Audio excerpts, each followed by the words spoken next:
Welcome everyone to Tales of the Old West. This is a campfire tale one-shot called Biting the Dust in Albuquerque.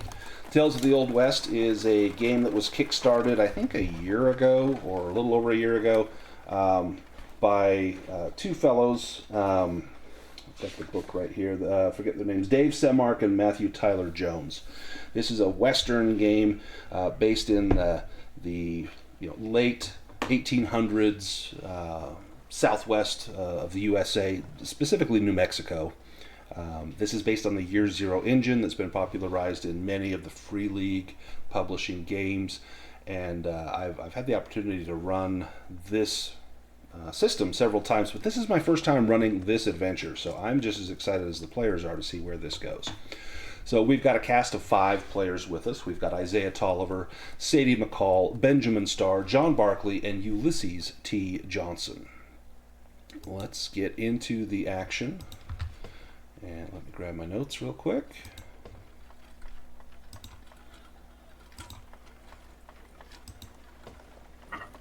All right. Let me, I'm going to paste this into the chat, and then I will also narrate it for you. So you know Hunter Patterson, the up-and-coming mining boss who runs Camp Patterson, a small prospecting outfit along the Rio San Jose. He is tough and violent, not someone to cross, but he has a reputation for paying his workers on time, mostly so they can spend their wages in his tented saloon, which passes for civilization at Camp Patterson. He drives them as hard as he drives himself, his only leisure being drinking whiskey and playing poker late into the night. But he's been scammed. An Albuquerque woman named Nellie Austin played Patterson at cards in what became a very late and very drunken session.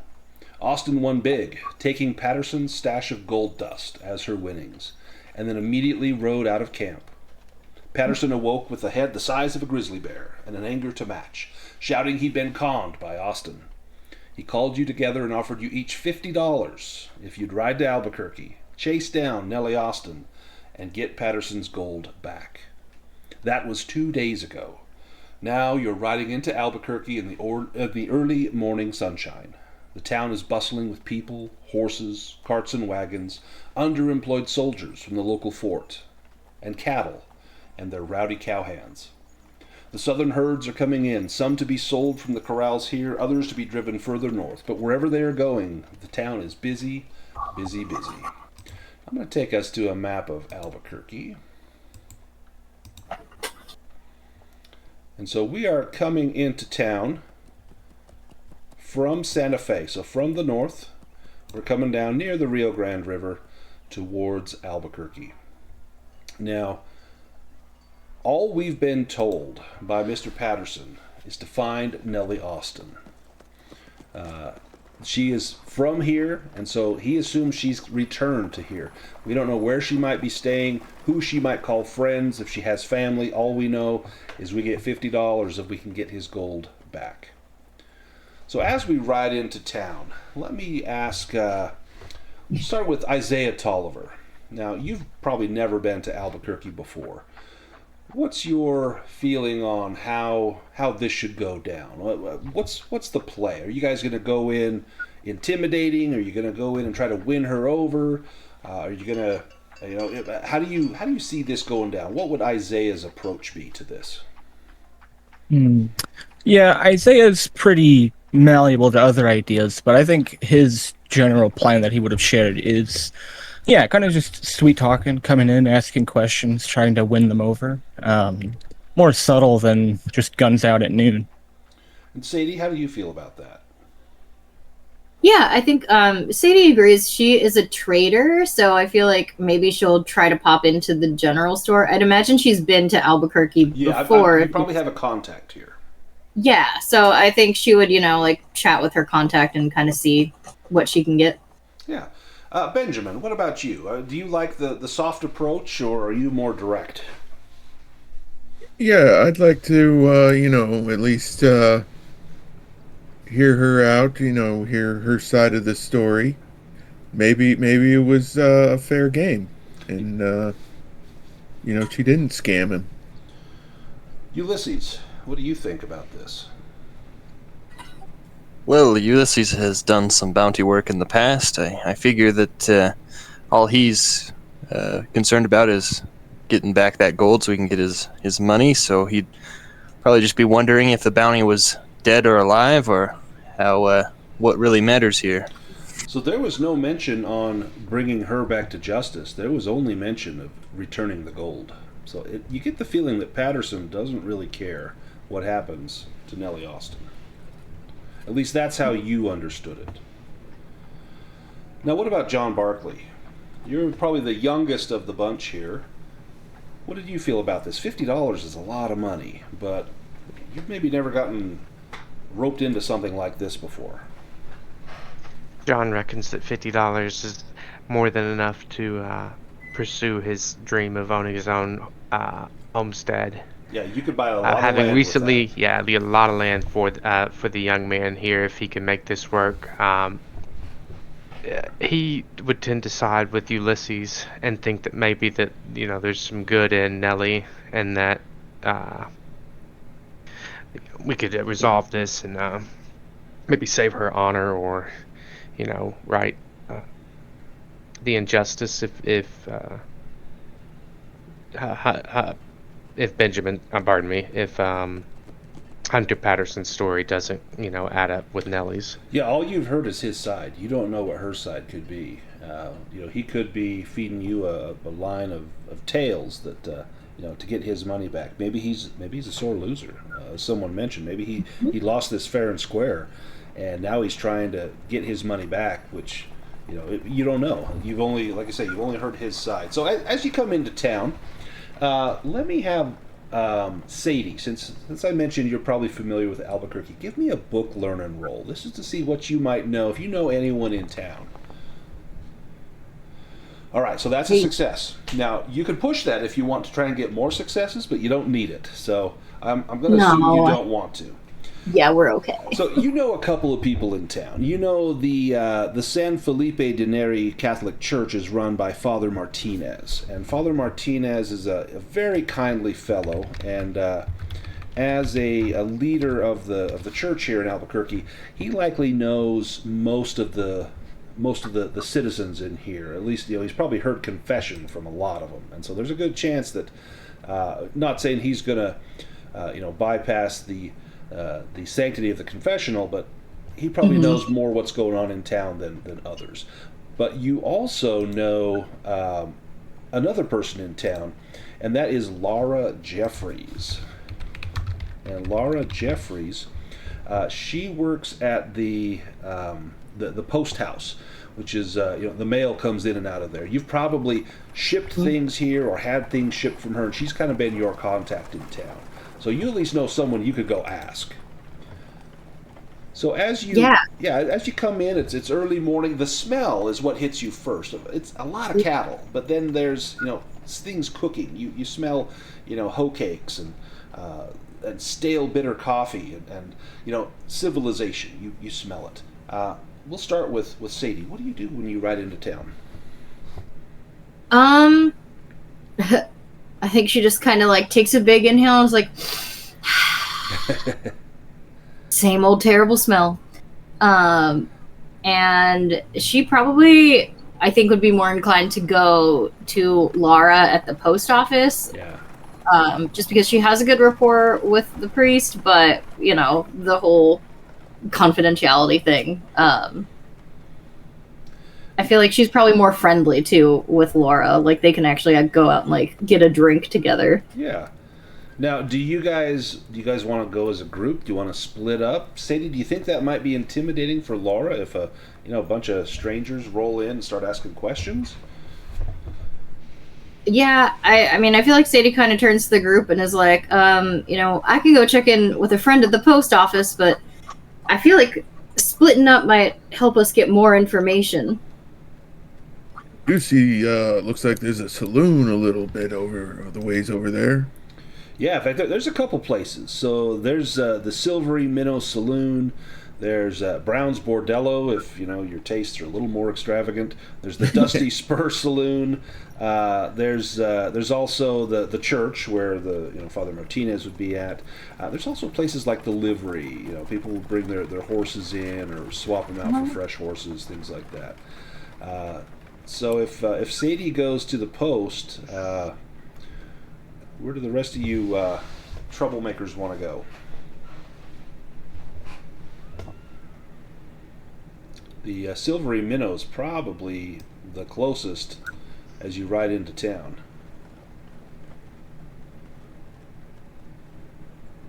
And the Dusty Spur is right by the post office. Yep. Mm-hmm. Yeah, look, I think that John would be interested in riding to the Silvery Minnow. He's going to pass off a letter to Sadie and ask her to put it in the post to his mother back home, back east. But he's going to, even though it's early, he wants to wet his whistle. Country boy finds the big city. First thing he does is go to the bar. Tale as old as time.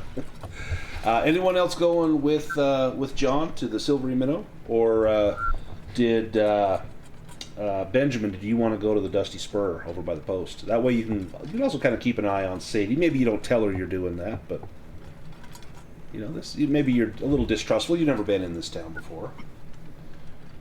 No, I'm very thirsty after being on the road. Stopping in the saloon's been on my mind for a while, so I'd probably hit up the Silvery Minnow too. Get in there right away. Okay. What about Ulysses and Isaiah? Well, I think Ulysses, since it's in the area, might stop by the sheriff's office, ask if there's been any other bounty hunters looking to see this job finished and get a general feel for the quarry he's after. Okay. And how about Isaiah? Yeah, Isaiah would head to the post office with our friend Sadie, right? Mm-hmm. Mm-hmm. Yeah, that's Isaiah. And do you go in with her? Do you kind of hang out outside? He's just kind of loitering nearby. Okay. Yeah.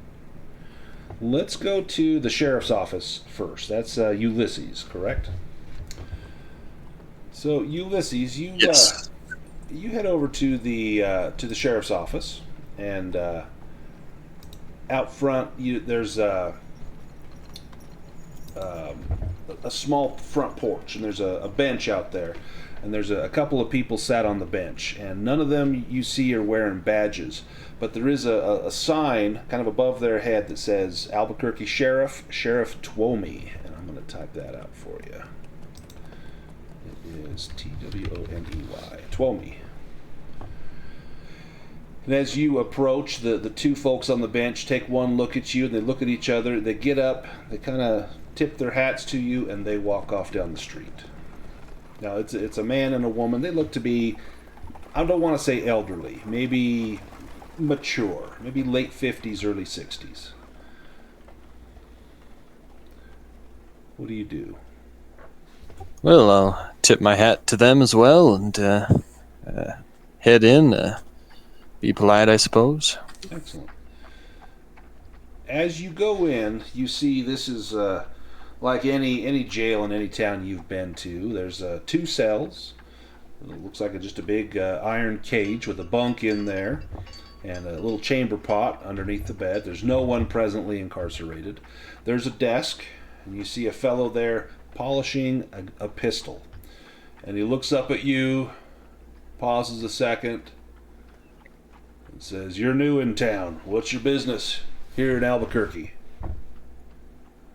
Well, good afternoon. Name's Ulysses, Mr. T. Johnson. I presume you are Sheriff Twomey? At your service. I'm coming through with some friends of mine. We're currently looking out for a quarry, a Nellie Austin. We were offered a reward for retrieving a stolen item for a Mr. Patterson. If you could offer any information, I'd be much obliged. Give me an insight roll.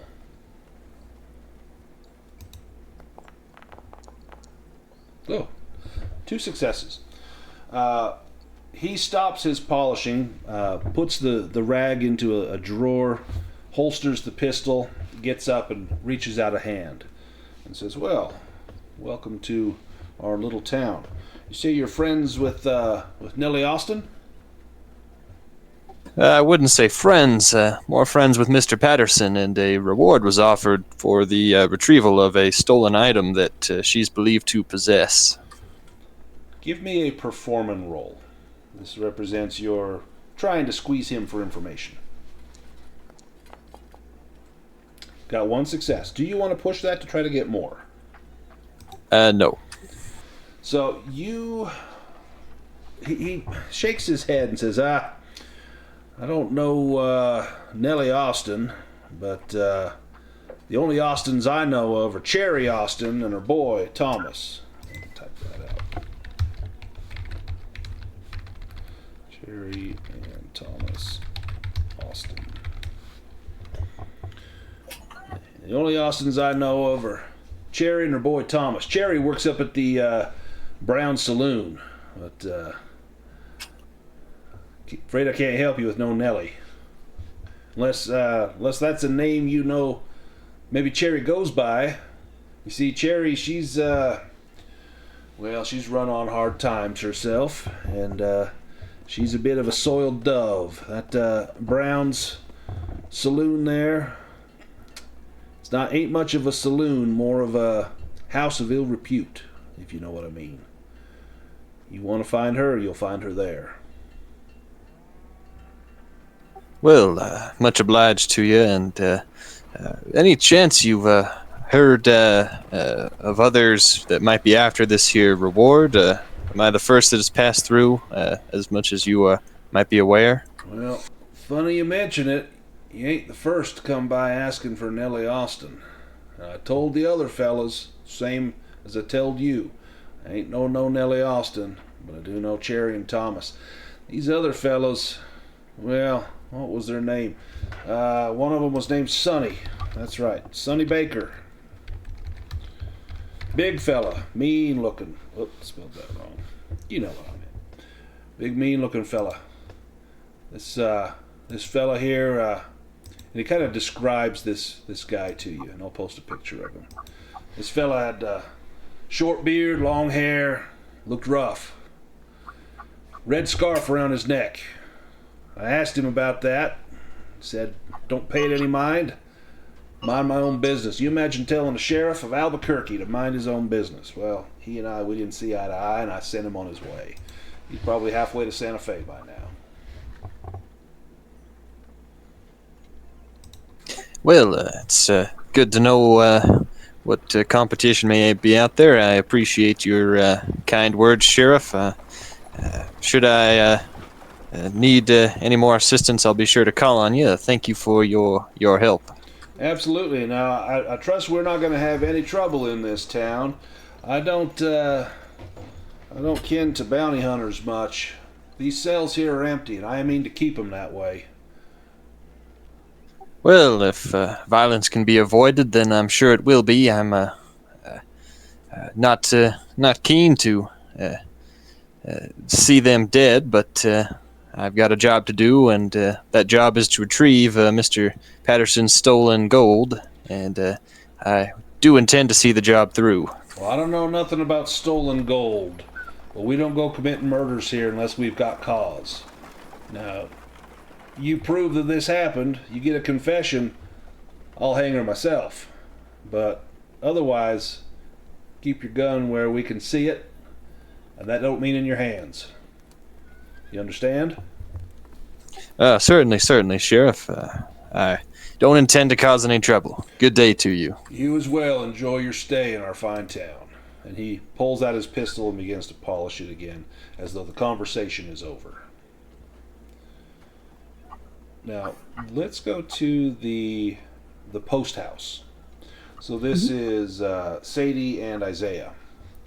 So you walk into this building, and Sadie, you see your contact here. Now, have you met Laura Jeffries, or has it just been through like telegraph or mail? Have you ever come face to face with her? Yeah, I since it's only like a 2-day ride away, I feel like they have met before. Yeah. So she's happy to see you. And oh, well, what are you doing here? You need something else? Did we miss a delivery? Oh, no deliveries missed. I do have this letter though that I'd like to mail. Oh, of course, of course. And she looks at it. Yeah, we get this there. Now, you want this postage due? Sorry about it's for certain that John didn't prepay for Yeah, this, I so would he's going to assume they're expect there. his mom. Yeah. He's going to expect his mom to pay for this when it gets to her. Send Okay, this postage due, and the recipient will pay for the poster. Or do you intend to Yeah. pay for this? Oh no, yeah, the recipient can pay. That's fine. She stamps postage due on there with a big heavy wooden stamp. Very well. Well, let's chew the fat a minute.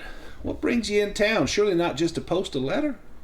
No, I'm looking for someone. Goes by Nellie Austin. Give me either I'll let you choose, a presence or performing. Performing is if you're trying to just talk nice and sweet. Presence is if you are trying to show that it's not, maybe it's serious business. We'll do performance. Oh, charming. I'm trying to charm right now. Right? Yes, you Or are. Yeah. Okay, great. Let's use that talent. One success. Okay. So, do you want to push that to try to get more successes? Or are you happy with one? No, I'll keep it here for now, I think. She says, Nellie Austin. Well, I don't know a Nellie. I know there's a poor young widow and her boy. They live in town. There was a terrible thing. Her husband, Jimmy, he done died a winter ago. Caught the pox and didn't last long. He's in the boneyard now. Poor Cherry she had to resort to difficult ends to try and raise her son. Got to get money somehow. Poor Jimmy didn't have none to pass on to her. Maybe Nellie's an acquaintance, a Jimmy, or acquaintance, a Cherry. But can't say as I know that. Oh well, that's sad to hear. Where did Jimmy get the pox? Does anybody know? Well, he was out running with the Cibolero, them buffalo hunters, and word is he caught it from a trader, a trapper out selling furs. Well, they met at a little camp. They had a few tents out. They stayed there a couple of days. Well, Jimmy and two of the folks he was with came down with the pox, and all three of them, they died. Oh wow. And Cherry, where could we find her? Well, she's fallen on hard times. You'll find her over at Brown's Bordello. They call it a saloon. It ain't no saloon. It's a place for a working girl to try and get some money off of some of these desperate fellas that come into town. Do you know if she ever travels, or does she mostly stick to the bordello and then go home? She's pretty much there, although, well, let me think. There is a place in town. I don't know if you want to go there. It's better than the Bordello, the Dusty Spur. It's a cantina, rough type in there, but they let rooms, and word is that maybe she does a little work on the side, and has been known to frequent the Dusty Spur. Oh, awesome. Wonderful. And do you know, does she like to gamble? Has she ever talked about that? Never about gambling. She's so tight with her money, she doesn't even let a penny slip through her fingers. Word is she intends to one day move to California, get out of here, go where she's got family. She's just trying to raise enough funds to make the move, but you can only do so much doing the work she's doing. It don't pay well, if you know what I mean. What does pay well these days? What you're doing would pay well. Oh, oops. Restaurant, sorry, Like rich over here, like, Yeah. oh man, it's so hard. fanning yourself with a handful of money. Mercantilism would be good pay. Also, Dang. like if you owned cattle, owned livestock, that would also be good. Well, we all have our dreams, and I hope she makes it. Well, me too, because it ain't right for any one of us to be put out like she's been put out. We shouldn't have to rely upon a man to help us out, but there ain't much room for a woman. You're the success story. Sadie, there ain't too many like you. You pulled yourself up by your bootstraps, and I only hope that the rest of us can do the same. Well, I'm always happy to help if I can. Well, I appreciate it. If you're going to be in town for a while, maybe later on you'll call on me, and I'll treat you to dinner in one of the small restaurants here. It ain't great food, but it's hot and it's cooked, and you don't have to do it. Someone else will clean those dishes for you. Oh, who am I telling? You probably got someone at home does this for you. No, I still like to cook and do the cleaning, but I'm happy to pay for the dinner later. My treat. Oh, mighty kind of you.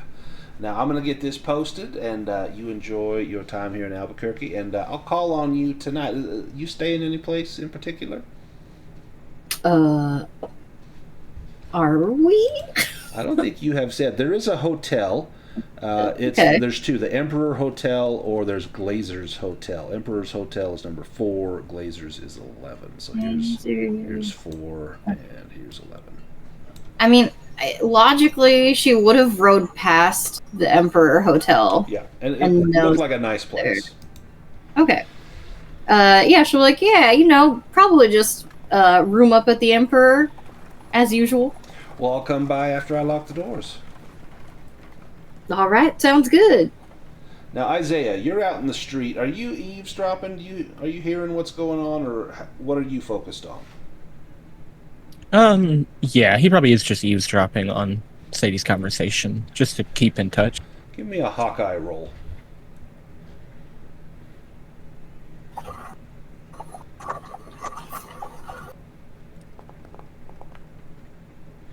Nice.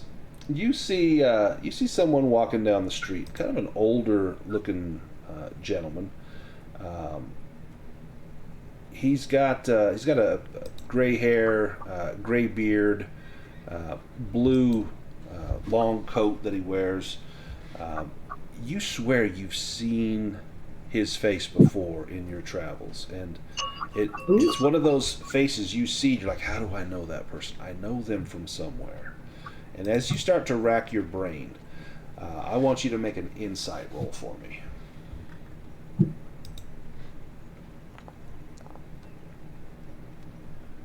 You got 1 success.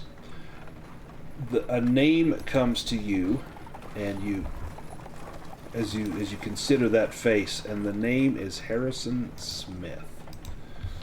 And you're not positive, but you think Mr. Smith, you recall seeing him when you met with the patron for this.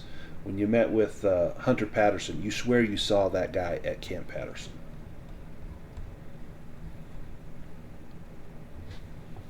Oh, sorry, he's just walking down the street. Yeah, just walking down the street. You're like, I saw him just 2 days ago, and now he's here.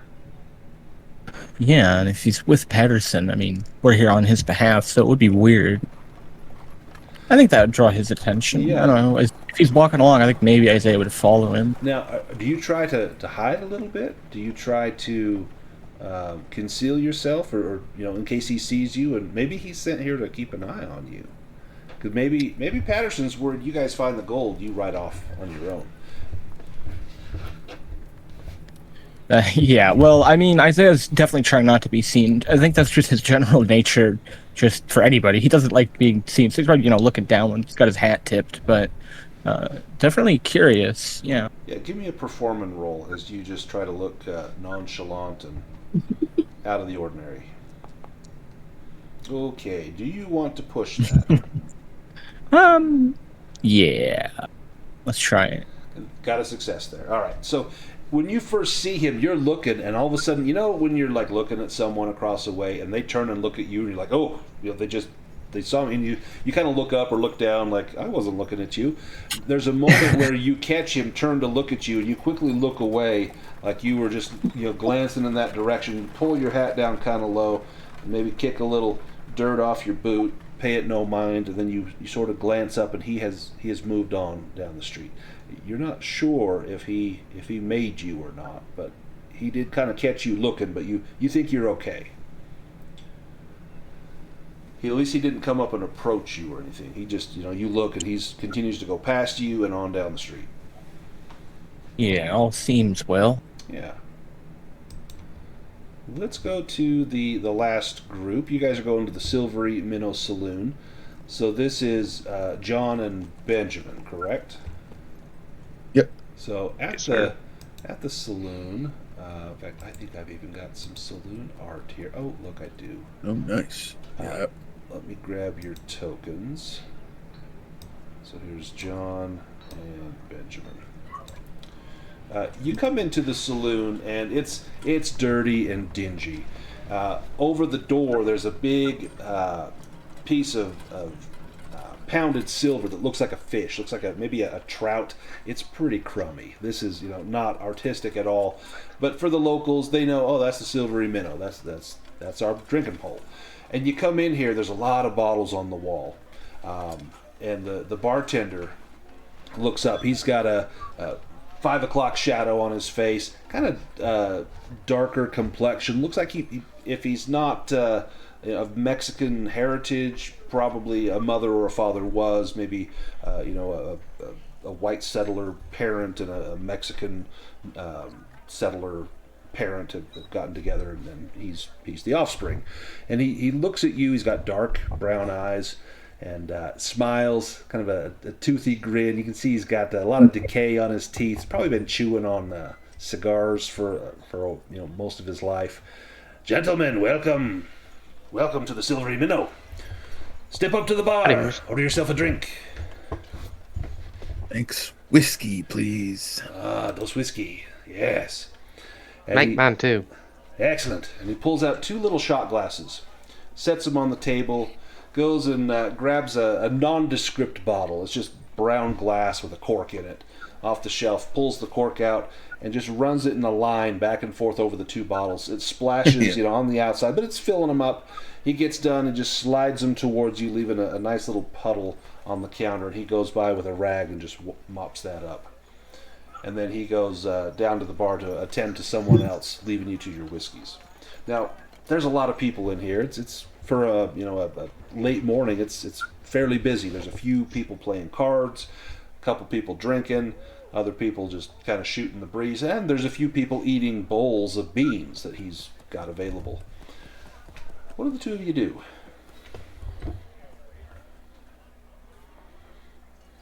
I think first I'd sort of look around and take the scene in and sort of case the whole place. And I assume we were given descriptions of Nellie. And so I'd sort of look around at all the people, trying to see if anyone sort of matched that. Yeah, I'm going to have you give me a Hawkeye roll. And if you right-click Hawkeye, it'll give you a chance to add a modifier. Add a 1 to your Hawkeye. Okay. Oh, do I get to add my tracker bonus to that? Let's see. A pop-up came up Yeah, about that. I would say... I'm going to say yes. Okay. Oof. Okay. If you want to push it, it's going to cost you a faith. You got 2 trouble dice staring at you, so you could buy them off now. That'll cost you 2 faith, and then 1 to push. You're almost out of faith if you push this. But how important do you think this is? That's the question. Or you can push and just take the trouble.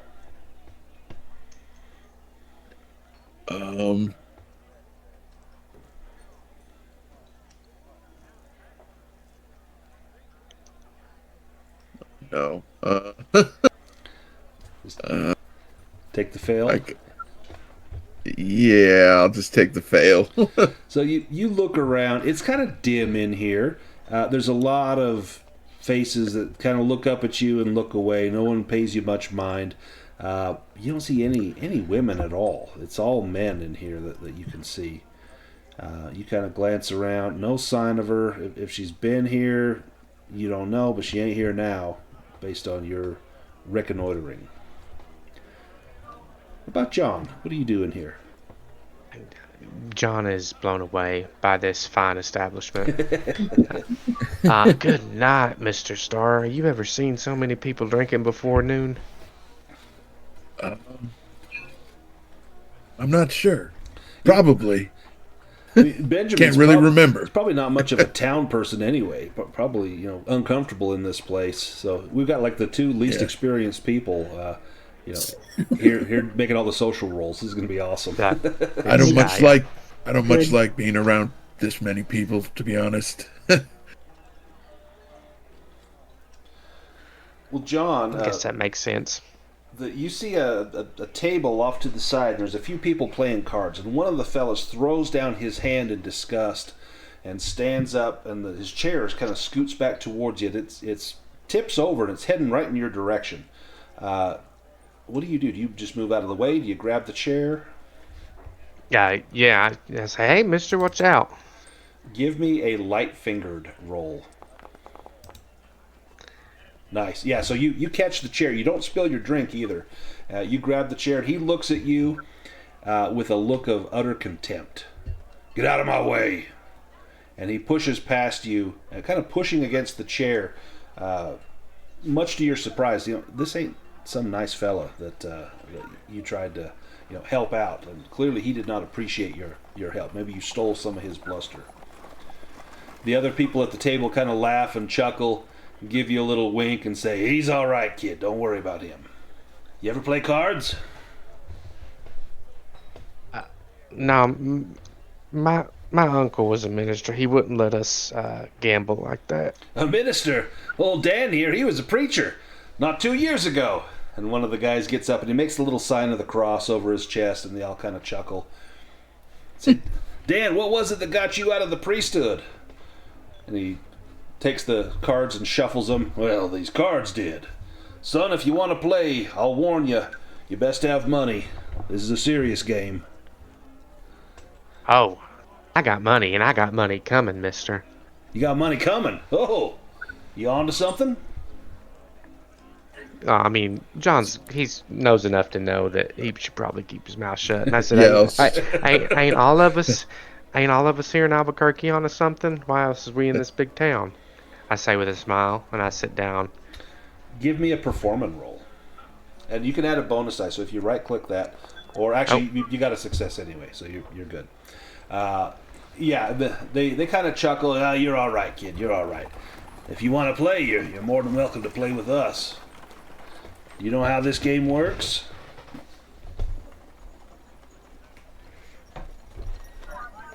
What are you playing?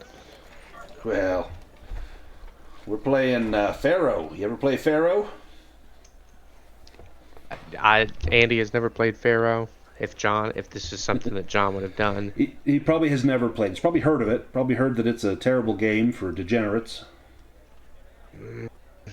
I don't know. And I look back at what do you think, Mr. Starr? Do you want to learn how to play? And it can be fun. I guess I could spend $1 on this. Oh, $1, everybody! You hear that? High roller coming in. Come have a seat, son. I mean, I'll play with you. Help you out. As the two of you sit down to play, the hand is dealt. Now, there's specific gambling rules for this game, and we're just going to do one quick hand, just to kind of try the rules out. So you choose a tactic. So if you decide to cheat, you're going to make a light-fingered roll. If you decide to play serious, it's an insight roll. If you want to bluff, it's a performance roll. And then you'll roll those dice, and then if you get successes on those, then you will win the hands. If you don't, you're going to lose your money.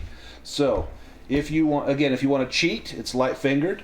If you want to play straight, it's insight, and if you want to bluff, it's performing. So, John, how do you play? Insight. John plays straight and honest. Perfect. Give me that insight roll. One success. First hand comes around, and they're kind of explaining the rules, and they're glossing over it. They figure, they spotted you a mile away, and that dollar's going to be theirs in the next couple minutes. What about Benjamin? Do you cheat, playing straight, or are you bluffing? It's straight. Okay, go ahead and give me an insight roll. You're dealt a hand of trash. Now, do you want to push that? Yeah, I'll push it. There we go. There you go. So 2. So you're going to win the hand. Now, John, do you want to push to try and get one more success?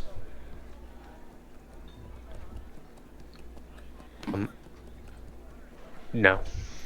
So hand goes to Benjamin. You collect the pool. It's $5. John, your dollar has come and gone. And you look almost dazed at like how fast you just lost that money. You think about... Sorry, go ahead. Oh, I was going to say how long it took you to earn that, the hard work, the sweat, and just like that, blink of an eye, that money's gone. A replay of the chair scene that prompted all of this plays out as John huffs off and pushes away from the table, muttering curses under his breath. He waves the bartender back over. Give me another. John, one more hand, John. Come on, You John. don't know how many knots I had to tie to make that $1, Ben. The gentleman like, John, come on. You'll get it this next time. You were so close. This time, give it one more. What's another dollar? All right. You look, if you had won that hand, you would have won $5. All right. He's drawn back into the game. All right. So again, do you want to cheat? Do you want to play straight, or do you want to bluff? No, playing straight. How about John is still going to try and do it the old-fashioned way? Oof. Not a good-looking hand. And you're wondering... In fact, give me well, you don't need to make a roll. Do you get the feeling like they're cheating you? Like they're playing a game with you? Or do you think that this is just bad luck? I mean, Ben just won, so I think this is just my bad luck. Well, Benjamin, do you want to cheat, play straight, or bluff? Yeah, I'll cheat. Okay, give me a light fingered. Ooh. Do you when you cheat, you win the $5? The other players they give you a little look of respect. You get the feeling like they know you cheated. And John, you're down to $1 to your name. You've just or $2 to however much money you have. You just lost $2 to your name. Benjamin, you made another $5. John, you've quickly you're going to need that $50 more than anybody because you're quickly losing your big dream. You're already down probably half of what you had to your name. Do you guys? It's fine. We've got $50 coming our way from good old Mr. Patterson. Do you say that I'm out loud? gonna. No, but yeah, this is that's what I'm thinking. Yeah. I'm gonna say, come, John. Let me buy you another drink, and I'll give him back his $2. No, what's fair is fair. No, it's I ain't taking all your in, handout. it's not a handout. It was all just, we're just, we're having, you and me, we're just having fun here. We're on our own little quest. Forget about those guys. Well, all right, yeah, he doesn't take that much convincing for him to take his $2 back. Mr. Starr, I knew that I get along good with you. One of the guys says, "Young'un, you've learned a hard lesson today. If you want to learn an even harder one, head over to the bordello. Spend that last dollar you got on a girl there. You'll learn the hardest lesson of your life. You thought you lost money here. Wait till you find yourself a girl. You'll lose it all, son." Jeez. I got deep. These are clearly sour, affected men that have, they're here gambling early in the morning because they've got nothing else to do. Their life has reached that point. Right. And John is still very young. He's got his whole future ahead of him. The path has been laid out before you. You could see just how easy it is to lose your money. But if you got good at this, maybe if you're better at this than you are at at ranching, think you that $50 you could get that in a day easily.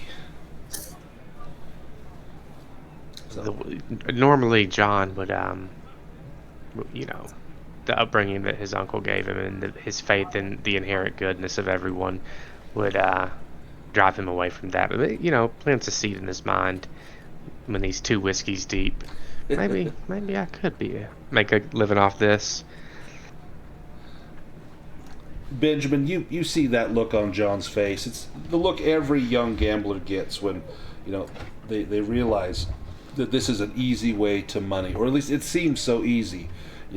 Maybe if you push him one way or the other, his whole life could change. As an older, kind of a fatherly figure, Benjamin, what do you do with this young man who now sees he's got a little bit of buck fever in his eyes? Yeah, gambling's fun just as a game once in a while, but it's not something to make a career out of. That's a dangerous road. Keep your eye on the prize. Yeah, which is you're Nelly, right, Mr. Starr. Nelly, what's her name? We ain't even no close to her. Do you say that all out that. loud? Do you say the name Nelly? Well, I'm just sort of whispering to him at the bar, not out loud so that other people can hear. Okay. She's definitely not here at this establishment. You've had some drinks. You've played some cards. This doesn't seem to be a lead that's going to lead you anywhere. Where do you go from here? Yeah, do we want to ask them about her here? Should we ask the bartender?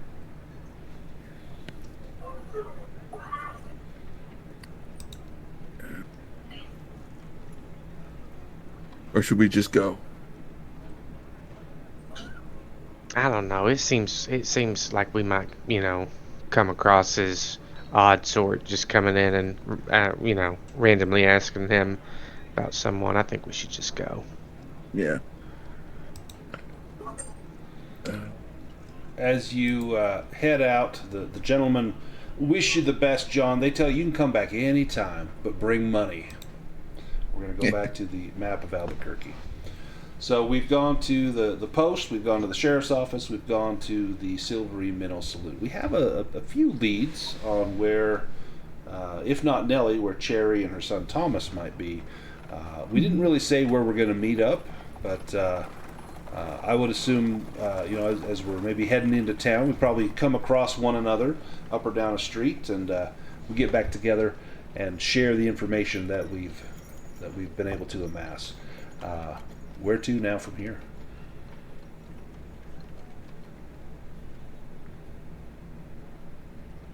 Well, it sounds like either the Bordello or Dusty Spur Saloon are possible places she could be. At the mention of the Bordello, Benjamin and John, you've heard of this place from the folks at the gambling table. What's your reaction to hearing that Sadie wants to go check out the Bordello? Yeah, I heard that's kind of a interesting place. What have you heard about Nellie? Nellie works there, in what capacity? Well, it might not be Nellie, but someone with the same last name. Cherry works Cherry. there. She's a widow, and it sounds like she doesn't really have much else in the way of work. But she's also been known to frequent the Dusty Spur Saloon. So perhaps we split up again, maybe do 2 groups. One checks out the bordello, and the other one goes down to the other saloon. All right, dare I ask who's going to the bordello? Oh.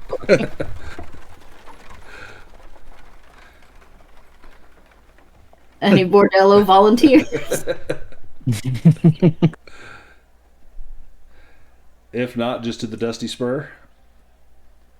I mean, would it be strange for a woman to go to the bordello? Because if that would stick out, then Sadie won't do it. But This is a big town, so this is. I mean, they probably would think it peculiar, but not strange. Probably would think it was. Would be more interested, like, why is she here? Like, what's what's her angle? Not like, oh my goodness, a woman just went into that house of ill repute. They would probably not be quite so put back as maybe a smaller town would be. Okay. Yeah, if it's just like light gossip, then Sadie's like, all right, well, if there aren't any volunteers, I guess it's me going. Anyone going with Sadie to the bordello? I mean, she might need protection, right? Well, yeah, I mean, I'll volunteer. Fine. Yeah. Yeah. You want to see the bordello, John? I don't know. I thought that people that ain't no count go to those kind of places. So yeah, I guess I'll go along just to accompany Miss McCall. But yeah, it might be good just to see it, so you know what it's like. But so you know to stay away from that sort of place. Just don't touch anything. Yeah, wash your hands. Anyone else want to go to the bordello, or do some of you want to go to the Dusty Spur? What about Isaiah and Ulysses? The Dusty Spur, yeah, that sounded like a good idea. Ulysses, well, it's awfully hot out, and the saloon's got whiskey, so I think I'll head there and see what I can find out. Let's go to the bordello first. This is much cleaner than the... nicer. I know. Ooh. Look at this, John. This is a fancy place. They actually sweep the floor in here. You got the piano music playing. They actually clean the glasses or wash the glasses. They don't just wipe them out like the other place. You figured he just wiped them out, and whoever's lip fungus is still on the glass when you drank it. When you get to the bordello, this place tries to show some class, but Sadie, you can tell this is more mutton than lamb. It looks nice, but this is still a bit of a dump. They're putting fancy clothes on a pig. There's no way around it. The gentleman that runs it, it's not a madam, the gentleman that runs it is named Anthony Brown, and he's a former slave from the Deep South. He's a tough man, but he seems fair about the welfare of his people. The girls look to be well cared for. Good hygiene, good clothes, they got teeth. Definitely looks like he's taking care of the staff. You see a young girl sat in a corner, and she looks very distraught, and I've got a picture of her right here. And she's got a nice frock on, but she looks like she's fell on hard times. And she's talking to a gentleman, and I'll post a picture of this guy. And he's being a little, I don't want to say rough or abusive, but he's not sweet talking her. They're sitting, and he's kind of leaning in, and you can see he's pointing a finger at her and talking kind of under his breath, and she's shaking her head, no, and clearly, your womanly instinct goes off that she's in trouble. Mm-hmm. In fact, I'm gonna put her over here in the corner, and I'll put him as well. I think Sadie is just kind of gonna walk over and try to diffuse the situation, and just look at the young lady and be like, "Oh, there you are! I've been looking for you." The man, doesn't even look at you and says, "Wait your turn, honey. I'm still on the clock." The man says that? Yes. Oh, okay. Sadie's like, well, how much would it take to get you off the clock? He pauses and turns and looks at you, and give me an insight roll. Already.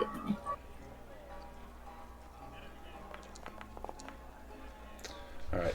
He leers at you. He looks you up and down, and it's not that he's sizing you up. It's like he's checking out the menu. And Ugh. you instantly get a like, oh, geez. And he stands up and says, well, for $5, she's all yours. And the girl looks up at you like she can't believe she's being rented, bought and sold, and it's bad enough that the men have to see it, but to have you see it, you can tell that it's hard for her to witness this, or to have this indignity. Benjamin, you move up. Yeah, I got $5. Thanks to my gambling winnings. Yeah, thanks, Oh, yeah, John. that's true. And he says, well, fair's fair. She's all yours. Hope you don't mind if I stick around here. When you're done, I aim to finish my conversation with her. And he steps to the side. Sadie is going to go shake his hand and be like, wow, mighty kind of you. And then she's going to knee him in the groin. Nice. Okay. I'm just going to move some tokens out of the way here. So, Sadie, you're over here. All right, so... Like we have not started a bar Wait. fight. No, For real, you just need this guy? Yeah, for real. No, for real. This guy's being a dick. Like, come on. All right, so if you go to the 2 crossed swords, that's the combat encounters. This uses a deck of cards for initiative, just like most Year Zero engine games. So you will draw a card, and high number goes first. So Sadie, you are up first. So you're going to... Now, I have a document on here. It's under the journals. It's called Fists Up and Guns Out. In fact, I've got the whole Tales of the Old West book on here. You're more than welcome to look at that. But I've got Fist Up, Guns Out that is basically combat resolution. So when you're fighting, or in combat, you have a fast action and a slow action, just like Vaesen. So your slow action is typically something that takes a roll, like a fighting roll or a shooting roll. That's a slow action. A fast action is something that maybe modifies your roll. So you can do 2 things. You can do what's called you can do a regular attack. You can do what's called an all-out attack. That takes a fast action to prepare, kind of winding up your knee before you drive it into his crotch. That'll give you a +2 bonus. Or you can do a called strike. So you are specifically aiming. So maybe, if you miss, your glancing blow might hit him in the thigh. But if you make that called strike, that will inflict damage to a specific location. There's a -3 penalty on that. So do you do an all-out attack, just whomping him as hard as you can, or are you being precise and hitting him right where it counts? You didn't know there's going to be so many choices, did you? I know. I was like, wow, this is complicated. I think we'll do the all-out attack. All right, so I don't think targeting works in this like it does in other things. So you're just going to make a fighting roll. If you, I think if you click on it, does it give? Or actually, click on fist. Yeah, sorry. Let's do that again. Click on fist on your weapon, and that should give you the options. Yeah, then you can choose an all-out attack. Yes. Okay. Oh. Ooh. Okay. So that did not hit. Do you push Oh, that? no. Yeah. Oof. So still didn't connect, but there's going to be trouble. Do you buy off the trouble or do you take the trouble?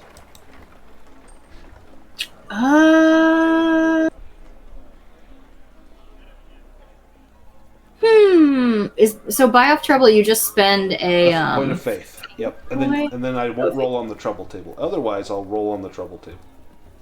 Okay. I mean, yeah, I think we'll buy it off because I'm still not trying to go too hard. Right. But So go ahead and click buy off trouble, and it should take a point of faith off for you.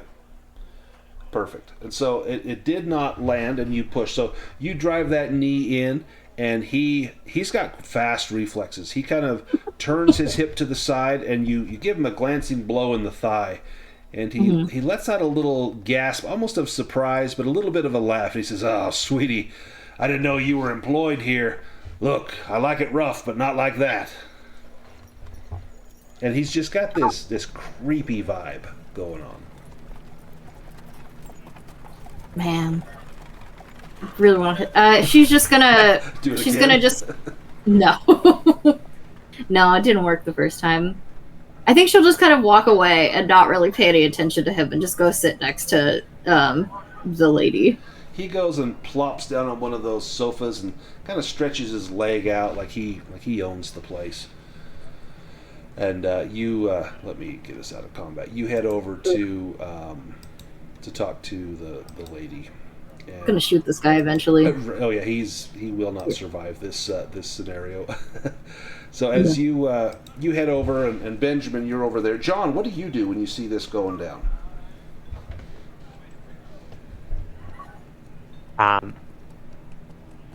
My hand had went to my pistol, and then it had went to the lasso that's tied up around my waist. But I relax and head towards the conversation. So the girl looks at Benjamin, smiles, and says, "Hi, sir. My name's Cherry. You got my $5?" Yes. Here you go. She takes the 5 and tucks it into her top. She says, "Look, I'd rather be earning than chattering." Who was that guy? I don't know.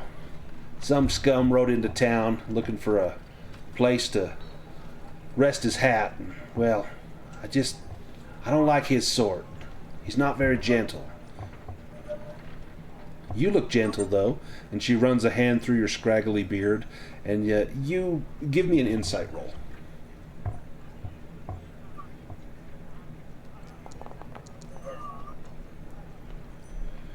Do you push that? Yeah, I'll push it. There we Perfect. Now, do you want to buy... Oh, he got 2 trouble. Do you buy off the trouble or no? You did get a success, but there will be trouble. How come I only have 2 of those points now? 2 faith points. So you just spent 1 to push this. Did you push an earlier roll? Oh, you spend them to push too. Yeah. Okay.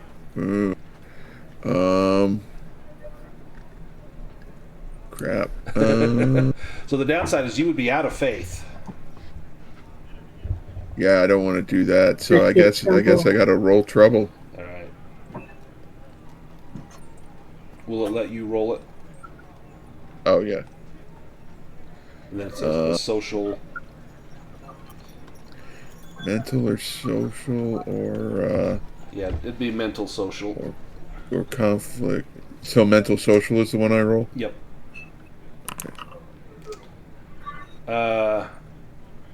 Ooh, okay. So, you look really stiff and uncomfortable as this girl runs her fingers through your beard. And you maybe take a step back, and a lot of the guys here, especially the guy on the couch, laughs. He sees your discomfort.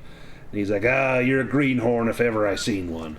You ever even been touched by a woman? And he kind of chuckles, and a few of the other people here laugh as well. So you'll have a -1 penalty as long as you're in the bordello. That's not too bad. She says, look, mister. Your money's good here. We can chatter, or we can go in the other room. It's up to you.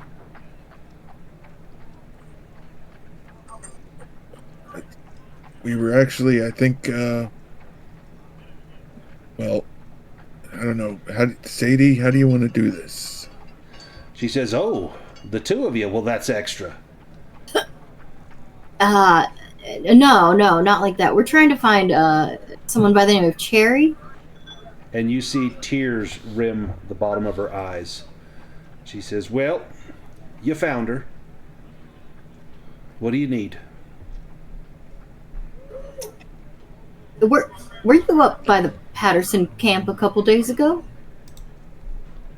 And she kind of leans back a little bit, and her eyes dart around the room. What about the Patterson camp? Well, we're trying to understand, what happened up there between you and, Mr. Patterson. I've never We been there. I don't know the man. we just want to get to the truth of the matter. Let me have both of you give me an insight roll, and Cherry is going to make a performance roll. She's acting suspicious. Yeah. Okay. Oh no. So Ooh. she got one success, but Benjamin, you see through it. So you got two successes. So you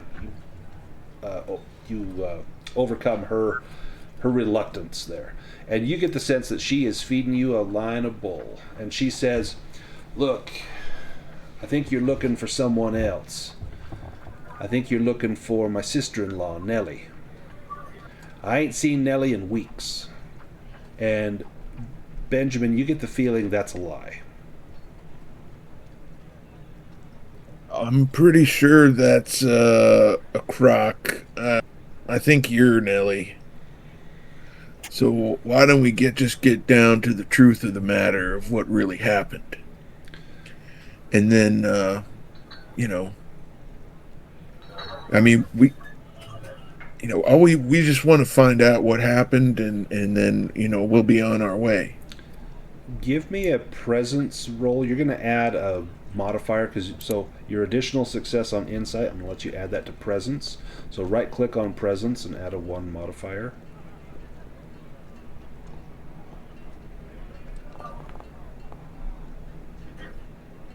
Oh. Ooh. Do you push that? Here.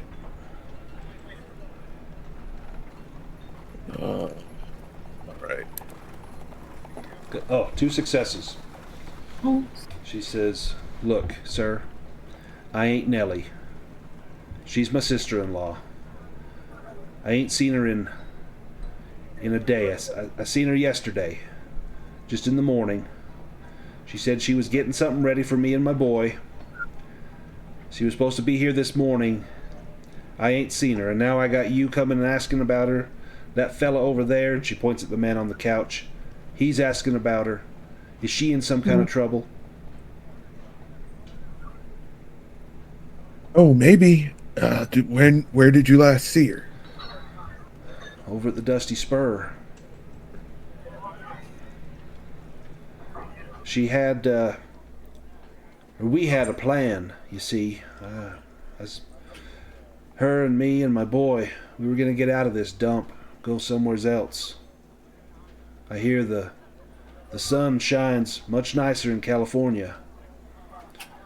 But, well, she's supposed to come with me, and she ain't here, and I can't leave till she gets back."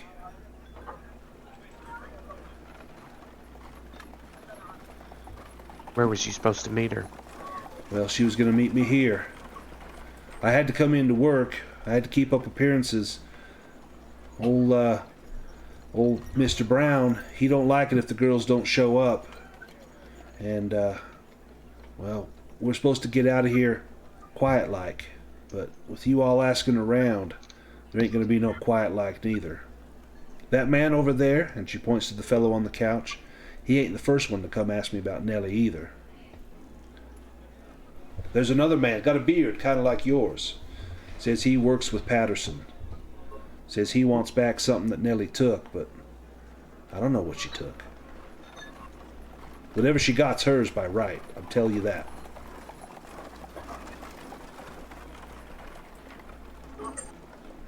Well, I suggest we keep these details just between us. And if you do see her, I hope you let us know. "I will." And she looks at you with a very kind look, Sadie. And she says, "Thank you. You remind me of Nellie. She's beautiful like you and very capable of anything she puts her mind to. I hope to be like you one day, Sadie. You know, if you are ever interested in a different line of work, just let me know. Oh, I will. I will. This ain't. I ain't cut out for this life. This ain't for me. I would appreciate that. And then she looks past you at this guy on the couch. He gets up and walks over. Time's up. It's my turn now. You all wasted your time talking. I ain't got talk in mind. Come on, Cherry. You coming with me? And she looks at the two of you like, please don't make me go. Your time's up. No, son. mystery. Yeah. Yeah, John, you're right there next to him. What do you say? I think that your time is up here, mister. I think that you need to just get on. We paid you fair and square that $5. Fair and square. All right. I'll be back. One thing you ought to know, Cherry. You ain't gonna see your sister-in-law no more. No. She's been taken care of. You give us what she give you, we can all walk away from this. And then he starts to back away. I stop him. Okay? How do you stop him? Good old country boy, like John Barkley uses his frame. I step in front of the Ooh. man. Give me a presence roll. And you can add a bonus die, so right click that and add 1.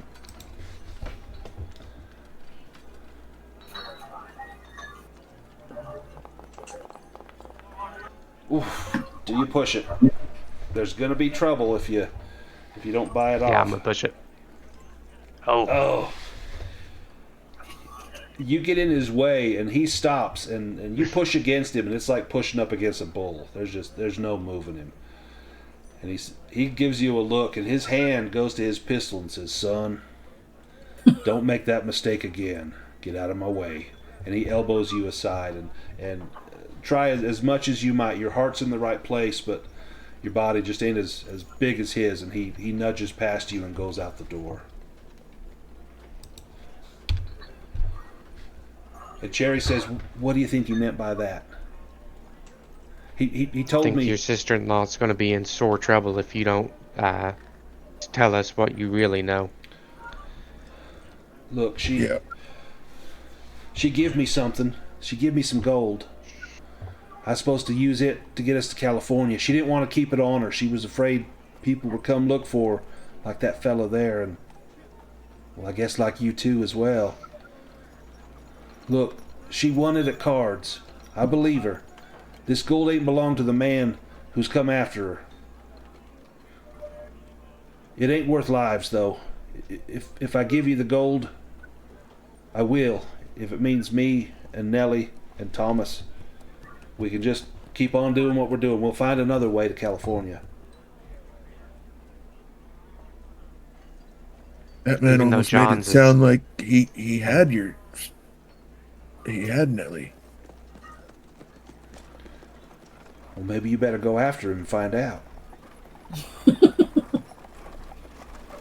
Yeah, I think you can keep that gold safe for now, and we'll see what we can do about Nellie. All right. Let's go to the Dusty Spur Saloon. All right. Oh, let me get you guys out of here. It looks just like the Silvery Minnow Saloon. Only there's a big Dusty Spur out front. So here we've got Isaiah and Ulysses. You come into the Dusty Spur, and this is a rough and cheap place, constantly filled with itinerant cowboys. It's owned by a man named Art Albany, and he's very respectful of his customers. He's very respectful when you come in here, and he's got a kind of a begrimed apron around his middle. "Gentlemen," and he puts both hands on the bar, kind of spread apart as though this is his domain. "Welcome to the Dusty Spur. May I wet your whistle? We've wonderful drinks here. We've got the finest local whiskeys. We've got rum from down south. Why, I've even got wine, a few barrels of beer as well. What's your fancy?" Well, I'll be having myself a whiskey, sir. Indeed, and for you, sir. And he looks at Yes. Isaiah. Well, whiskey sounds lovely. 2 whiskeys. Now, do you want the top shelf or what we normally serve to the locals here? Looking at the two of you, this is not the first time you've frequented a saloon.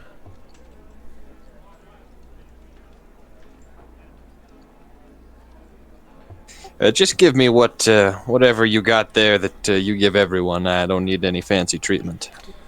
And he looks up at a dusty bottle up on the top shelf that probably goes for 5 times what he bought it for. And he lets out a sigh. One day, fine. Grabs a brown bottle. There's a label on there. It looks like it may have said Basil Hayden, but half of it's torn away. What he pours out, you think that's not Basil Hayden. He's just refilled that bottle with whatever moonshine someone made or brought here. Pours it out and slides it towards you, and just the first whiff, this smells like varnish. Like this, this should be spread over wood. This shouldn't be consumed, but it will do its job. And as the two of you throw it back, he offers to give you as many drinks as you want. And are you here on business or pleasure? What brings you to fine Albuquerque? Doing a bit of bounty work, as it so happens. Perhaps you might be able to help us in that regard. We're looking for our quarry. Goes by the name of Nellie Austin. Give me, both of you, an insight roll. I'm going to roll 7 dice for him.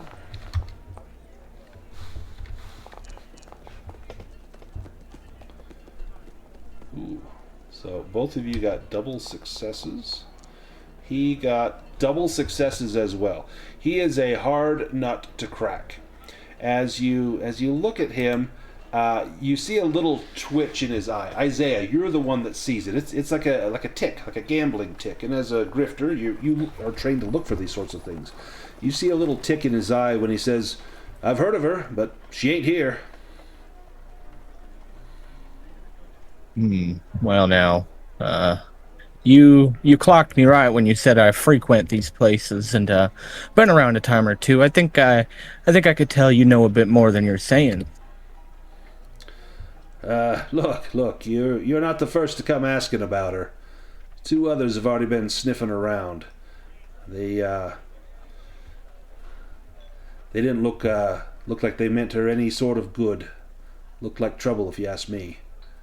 She has a room upstairs. She frequents this place from time to time.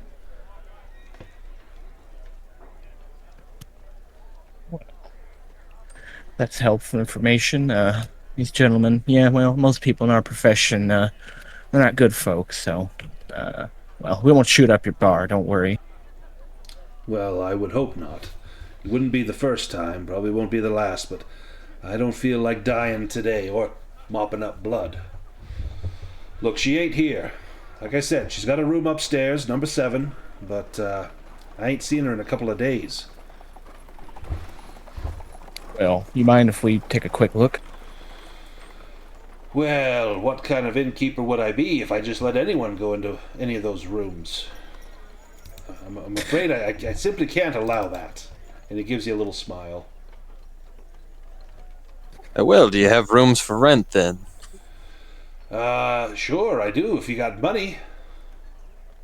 Oh, sure. Just give us whatever's cheapest. Maybe you got a shared bunkhouse or something like that.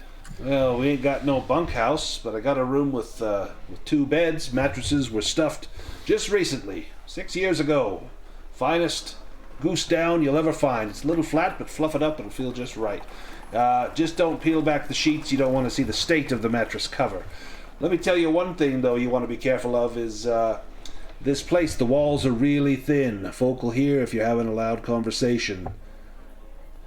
And he pauses and looks at both of you, if you know what I mean. That Nellie, she's got herself a mess of trouble. Here's your rooms. Number 4 and number 3. Up the stairs. To the right. You'll see numbers on the doors. Well, much obliged to you, sir. If you don't mind, I have some few things, personal effects I would like to just discard in my room before I head out for the day. Much obliged. Well, be my guest. Here's the keys. The doors will lock. Be sure to lock them on the way out. We wouldn't want things to go missing. I don't need people spreading rumors that this ain't a secure establishment. And he goes back to tending bar for other patrons, and you're welcome to go upstairs. Well, Isaiah, what do you say we go check out our rooms? Yeah, our rooms. Yeah, let's do that. You head upstairs, and you walk past. There's room 3, there's room 4, and you can see down at the end is room 7. Well, it'd probably be in our best interest to go about this quiet-like. You're good with these locks, aren't you? Yeah, I do fancy myself a bit of a lockpicker when it comes down to it. I think Yeah, you have a talent for that, don't you? he does. He does indeed. Literally lockpicker. Yeah. So that gives you a +1 if you pick a lock. So if you want to go try room 7, it's a light fingered roll, and you get a +1 on that.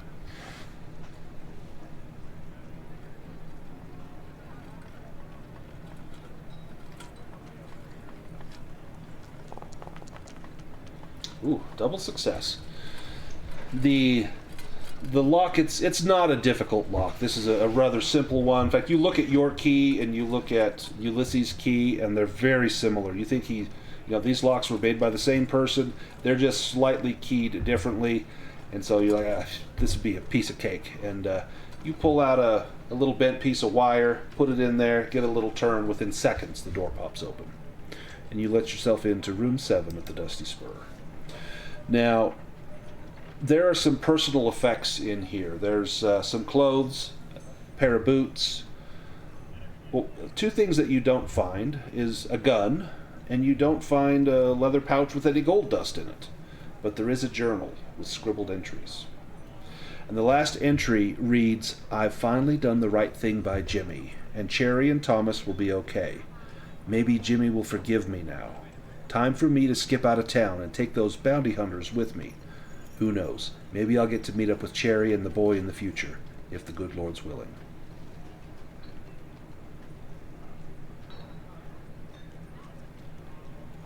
Just then, you hear a voice down below shouting. And it says, "Someone get the doc! Someone's been found dead out by the river."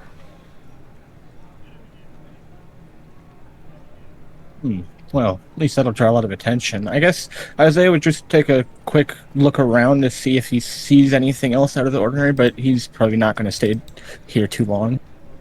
Yeah, give me a Hawkeye roll to give the room a once-over.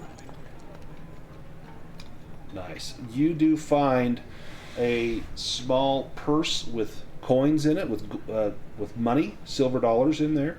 It's got about $6 in it. And you know that this is probably her walking around money, and it would be uncommon for her to leave without that. So Yeah. Along with everything else, that's a pretty bad sign. Yeah. Huh?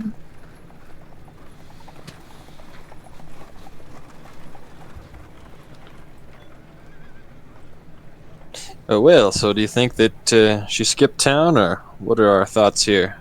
Ulysses is just going to kind of stand in the doorway, keep watch, while Isaiah does the snooping. So Ulysses, you can hear a lot of commotion downstairs about this body found out by the river. And you hear a few people say, "Who was it? Do we know him?" And something about a woman. Right. I think Isaiah's getting ready to head out of the room, and he says, "Well, she did skip town. I don't think it was her choice. She's left her personal effects, so I don't think it's a good sign." Well, maybe we ought to go and see what this commotion's all about. Yeah, a body. That sounds. Yeah, Sounds another bad sign. ominous. This town. Yeah. Yeah. Let's go to the map here. So there's townsfolk that are heading in different directions, that are all heading in the same directions. You guys are here at the Dusty Spur, and they're all heading down kind of towards the bridge down here. And just based on the talk that you hear, a woman has been found dead, and someone mentions the name. Maybe it's that Nellie.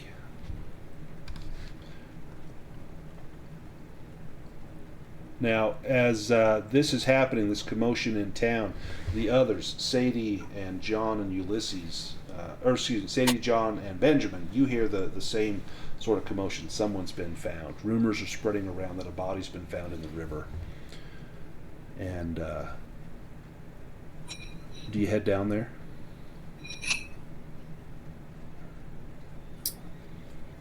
I would think so, especially if we hear it's a woman. Mm-hmm. It would make sense. Heading down there, you see a body. It's been dragged out of the river. It's lying on the banks, waiting for the doctor to come. When you look at it, it can only be Nellie Austin. She's got a leather cord around her neck with a key that looks just like the keys that Ulysses and Isaiah got from the Dusty Spur. Her gun holster is empty, and a few people are checking her pockets, and there's nothing in there. Let me have John give me a Hawkeye roll.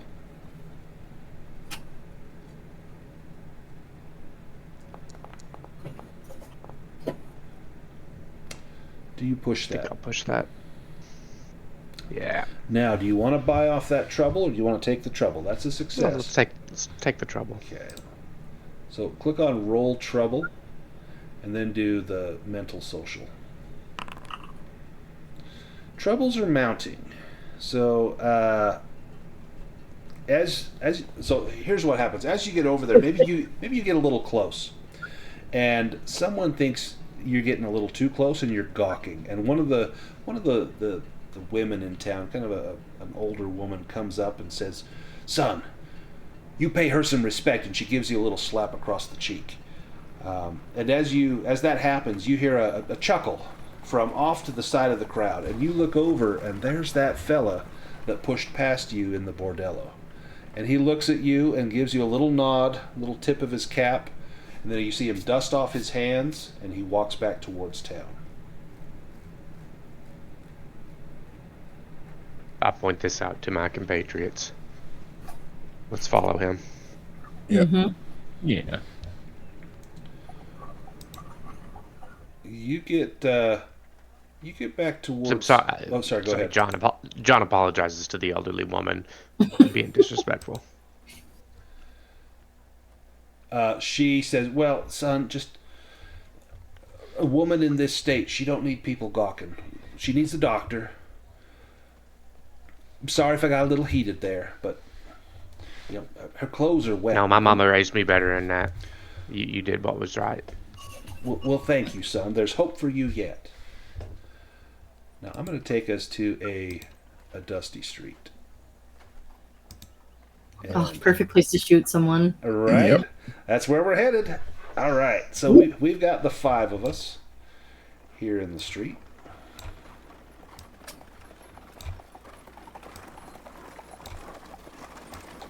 And as you're walking down the street, down the other end, you see that fella from the bordello.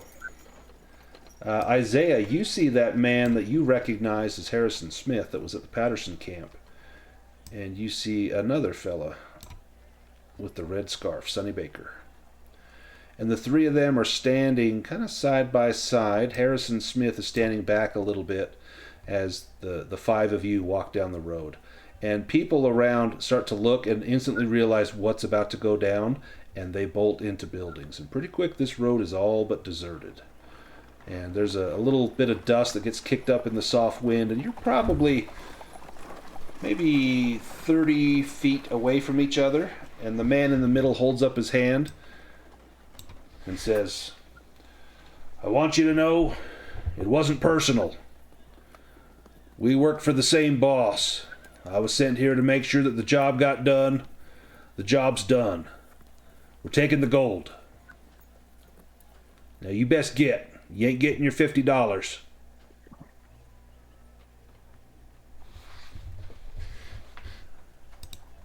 What do you guys do? You didn't need to kill her. I didn't need to leave her alive either. All I needed to do was get the gold. She wasn't willing to help out. Now I know where it is. We're gonna go there now. You best not get in our way. Mister, who made you the judge, jury, and executioner of this town?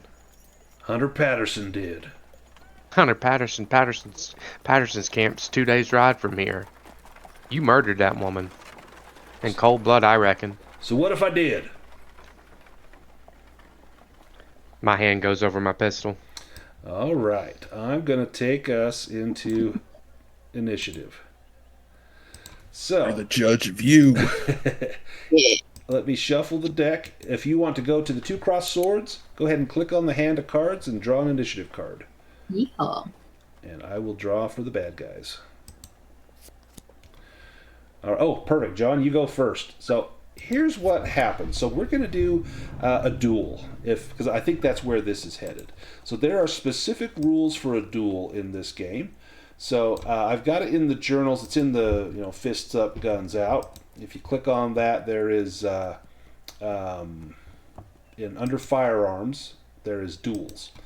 Now, to recreate the scene that's emblematic of the genre, 2 gunfighters may opt for a duel. So this plays out in the space of 1 round, but it's simultaneously. So the first thing that happens is a face-off, sizing each other up. So this is John and Hunter Patterson. Sizing each other up, you'll both make a presence roll, and whoever wins gets the most successes will get a +1 on the next roll, which is the draw. That's a light-fingered roll to draw your gun, and whoever wins that goes first, and they get a bonus on their shooting roll. So, John, is this the path you intend to take? 100%. Okay. So the first thing I need is the face-off. So this is a presence roll between you. Oh no. Let me roll his. Oof. Okay, he got 2 6s. So you get the sense that he's got a little more fire in his belly than you do. Your hands are shaking. So he gets +2 to his draw. Now, do you want to push your presence roll? Yeah. Got it. Now there's trouble. Do you want to roll trouble? Or do you want to Roll buy it trouble. off? You want to roll it? Is this physical? This will be Conflict physical. Yep. Oh, no. Oh no. So I'm going to say what happens is that your pistol, you had it sighted in, but you worry, when he pushed past you, he kind of bumped your gun. You hope it didn't bump the sights, and maybe that's what this represents is, that first little bit of doubt that creeps in like, oh dear. Now, so he won by 1, so he'll get a +1 on his draw. Now, this is a light-fingered roll, so go ahead and make a light-fingered roll. I'm going to give him a +1. You got this, son. We believe in you. So you got a 1, and he got a 1. Do you push it to try and get more successes? You might get trouble if you do. If No. not, it's going to be okay. So it's going to be a straight roll here now. So this is the shoot off. So the guns go boom and someone's blood spills into the dust. So I'm going to give you the first shot because he got 3 skulls. He got 3 trouble dice. So I'm going to let that be the tiebreaker. You go first, and then he will shoot. So it's a shooting roll. So if you yeah, there we go. Now, did you click on your gun or just the shooting? Because your gun... Just click shoot. Okay, so your gun doesn't give you any bonus on that. So you can click on... or sorry, if you want to push that to get more successes, you can. Otherwise, you're going to hit him for 2 points of damage. That sound good? Yeah, it sounds good. 2 points. All right, I've got a Old West shootout soundtrack. We'll get that fired. So I'm going to give him a point of... He'll take a hurt and he'll take a shake. And now he's going to shoot at you as well.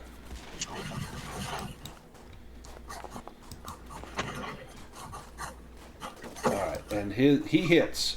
And this is going to do 2 points of damage to you. So I'm going to give you as well a point of hurt and a point of shakes. Alright, now we get into the main action. So Ulysses, you are up next.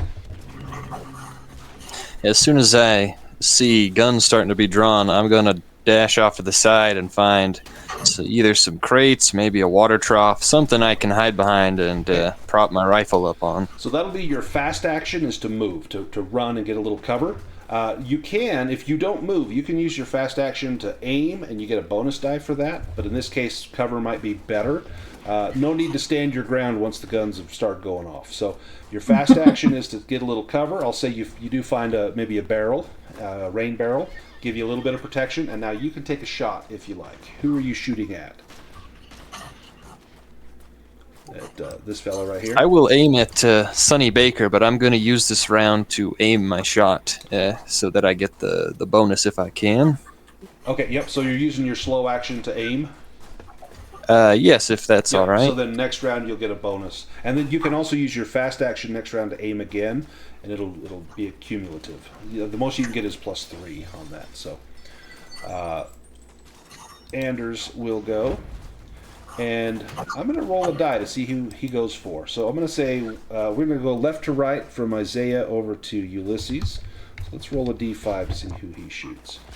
He shoots Sadie. Oh, of course. So he goes for Sadie. He draws out his Manhattan Navy. He's going to shoot it right at Sadie. And gets you for 2 points of damage. So I'm gonna hit you for now what's rough is your grit is low. So one more hit, you're gonna be broken physically. Okay. Sadie, it's your turn. Okay, I see. I was like, where are our hit points? But it's like the... Yeah, I get it it. comes out of your attributes. How close am I to him? About 30 feet. So it'd be like short range. In this game, it doesn't really track feet, but it's more like range distances. Right. Yeah, just because if I'm near, then I get like a +1. So I was like, So you could move up. You could use your fast action to move up to near, and then you'd have your slow action to shoot if you like. Or I could just use my fast action to aim, right? Yeah, And to then- aim and then shoot. Yeah, let's just do that. Yeah, she's just gonna shoot him. She's gonna.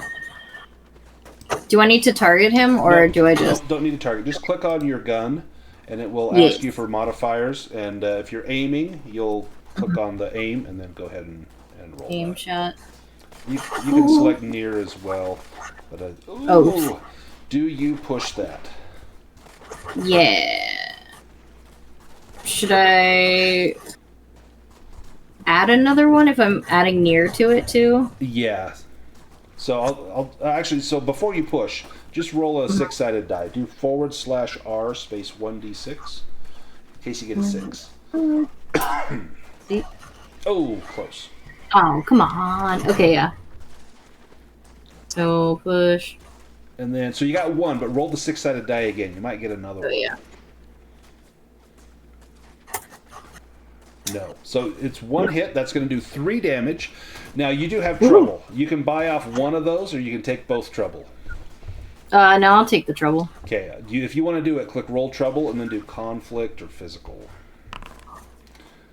Oh, your bullet was a dud. Your attack does no damage. Oh my god! Wow. It goes Okay. off, and it just tumbles, and your aim is not true. Benjamin, you're up.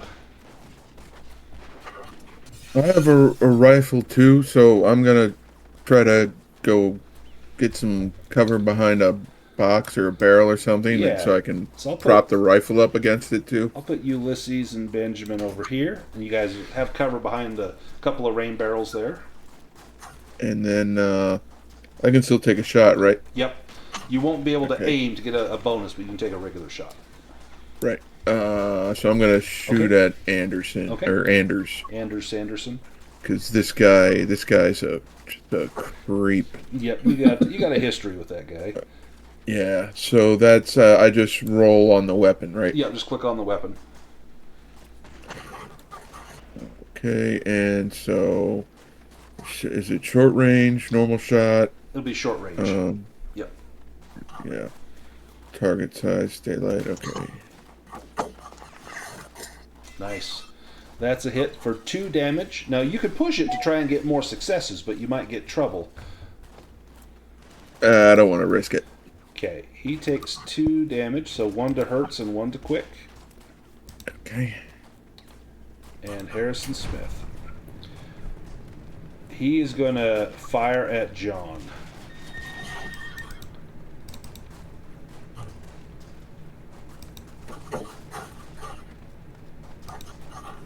Takes a shot at John, and that's a miss. Nice.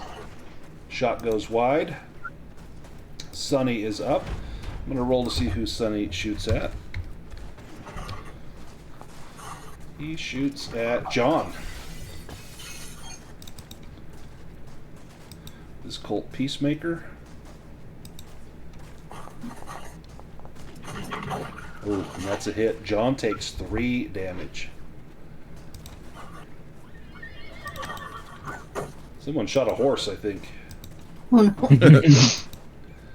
So 1 more wound, John, and you will be broken.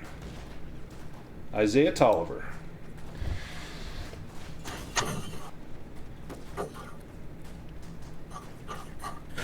Well, a lot of people to shoot, I guess.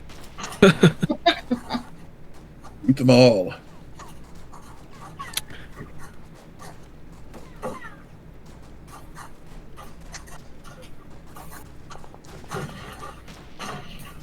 Nice. Got a hit. Do you push it to try and get more successes? I am tempted. Yeah, this guy sucks. Yeah. Oh, no, but you did get trouble. You want to buy There off the you go. trouble? I guess we're in the gambling business now. Sure. Nice. All right, so you hit him for 2 damage, and that was Anders Sanderson. Correct. 1 more good hit, and he'll be broken. He's close. All right, cards are shuffled. Oh, and Anders goes first. All right. He's going to go after. I'm going to roll it to make it fair. He goes after Benjamin. Now, you have a little cover. So he takes that shot from Isaiah, and he drops to 1 knee and fires towards Benjamin. That rifle, he's a little worried about that. So you have call it partial cover. So he has a -1. Oh, that is a solid hit. Mm-hmm. So he's going to do 2 damage to you, but he is also going to do a critical on you. So I'm going to roll on the crit table. Jeez. How does one get a crit?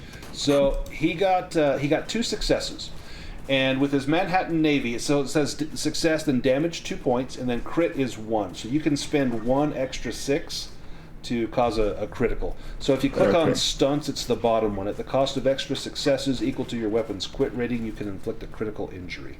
So he had to get the extra successes on that. So let me roll a critical here. It's a good gun. This is not. And this could be, probably crushed genitals, but most likely it's going to be. We had that happen last night in a game. Again. Yep, again. So it's not fatal, but you get shot in the arm. It'll take you 4 days to recover from that. Flesh wound. So yeah, just a flesh wound. But Son of a bitch. you are also going to take 2 damage. Now the cover is going to block 1 of that, so you're only going to take 1 damage, and that'll go to it'll be a point of hurts. So put that on your grit, just like that. Okay. Hey, Brendan, Yes.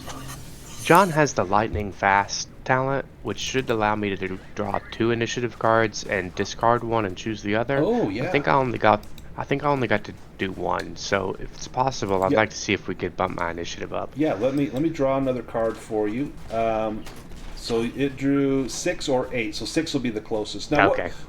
what you could do is in this game you can swap initiative. So if Ulysses wants to swap with you, you'd get a chance to go now, and then Ulysses would take your turn, which might be good because 1 more hit and John goes down. Ulysses, do you want to swap with John? I might take my shot because I'm pretty confident that I can probably get someone with this shot. Okay, you have aimed now, and if you do another aim, you'll get a +2 bonus on that. Seeing the Harrison Smith is shooting at John, can I aim for him? Yeah, absolutely. Oh, My goodness. Jeez. Okay, so you got 2 successes. So you can do a crit, or you can do it'll do a total of 3 damage to Harrison Smith. I'll push it. Okay. Oh, okay. So you can do 1, 2, 3, 4, 5 points of damage to him, or you can do like 2 damage plus like a few extras and a crit. Just one of those extra 6s would be a critical. Yeah, I'd like to make one of the 6s a crit if I can. Yes. So let me roll on the. Well, let me give him his damage first. So he's going to take 1, 2, 3, 4 points of damage. So there's 1, 2, 3. Ooh, that will actually. So that will break him. But let's do it. Let's do a critical just for a little flavor. So Harrison Smith drops. So let's roll his critical.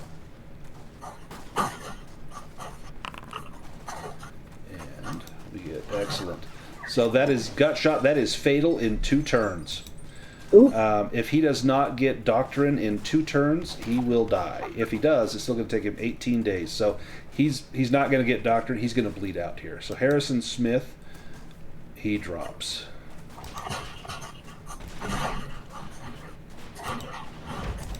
Isaiah, you're up.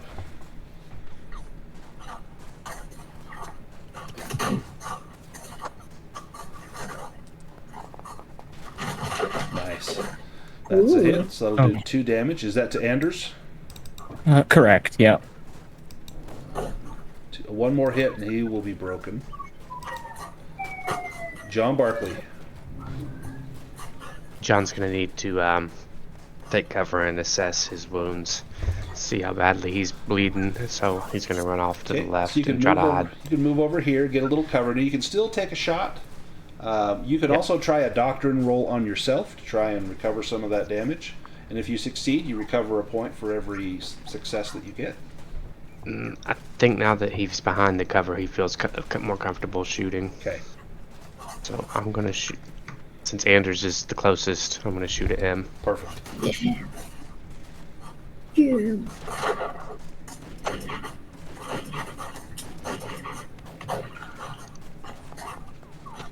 Nice. That's a hit. That's 2 damage to Anders. That will break him. Both his hurts and shakes. He's not dead, but he hits the ground. He's out of combat. So I'll mark him as out of combat. That creepy bastard. Crushed genitals would have been perfect for him. Sadie tried in the bordello. Right. Sonny just yells out, "You sons of bitches! I'll get you!" Oh, it goes after Ulysses. Excuse me, I can't do my yokel voice without coughing. Goes after Ulysses, who killed his boss. So Ulysses fires at you with his Colt. You have a little cover.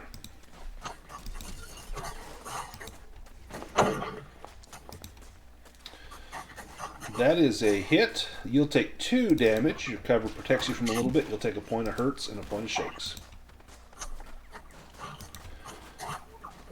And then for his fast action, he begins to run down the street. So he's getting distance. He's running away. Sadie, your turn. Oh no. So now he is going to be short range to you as he runs away. So he went from near to short. Okay, that makes sense. Yeah, she'll just try to shoot him again. Or shoot at him. Let's see. Oh, he's So not been short. wounded. Oh, he might get away. He's just doing great. And I'll use my fast action to aim because he's running. Perfect. So I'll add a bonus to that. Oh, Oh my do you gosh. push?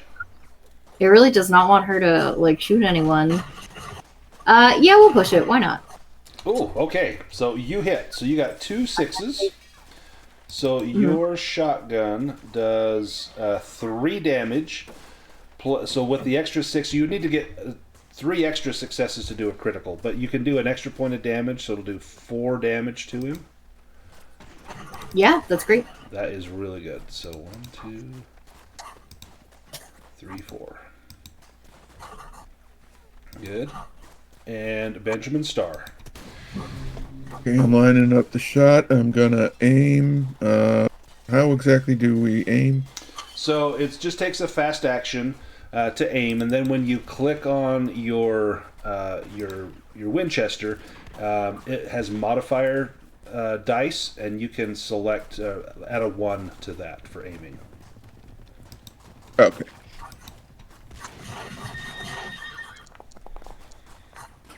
Oof.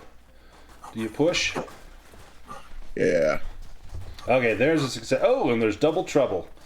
So let me... Oh, it doesn't give you the trouble option. Let me roll on the trouble table.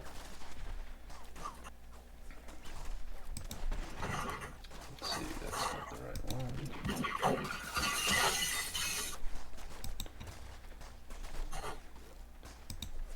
There it is. Okay. So, bullet was a dud. No. Man. Is that twice you've had that happen? Yeah, somebody else had it Somebody before. else had it. One was me. Oh, shoot. You guys need to buy better ammo. Yeah. None of this Timu ammo. Anders is down. John, you're up. Okay, so if I aim at him, I Yep. get Yep. +2. So I should just, I guess, get +1 since my weapon's damaged. Yeah. You got him, son.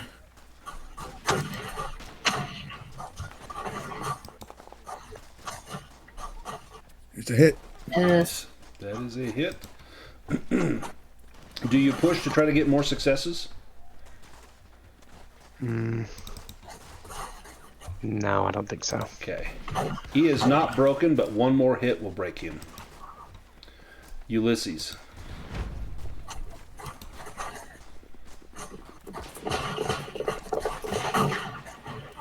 So many. That's a lot of dice. So that'll be 3 damage. That'll be enough unless you want to do 2 damage and a critical. No, I think that just going practical here. I just want to take him out. So he is not dead, but he is down and dying. As long as we can get him to stop running, that's mostly what Ulysses was after with that shot. Yeah, so that's gonna end the encounter. So Harrison is dead. Anders and Sonny are still alive. Let me get rid of the gunfire music. And let me put the 2 guys that are still alive back on here. So Sonny and Anders are still there. All right, so the smoke clears.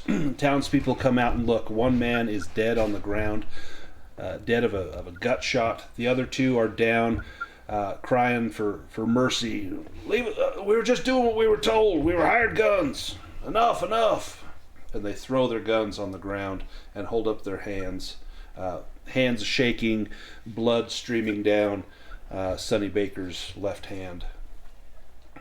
Anders looks over at Sadie and John and Benjamin and says, "Don't laugh, you sons of bitches. Next time I'll get the upper hand. Fetch the doc." Next time. Anders, next time, yeah. I don't think so. I'm gonna pick up his Navy pistol Okay. and say, thanks for this. Nice. It's a nice looking gun. That was my father's gun. You give that back now. Yeah, it's mine now.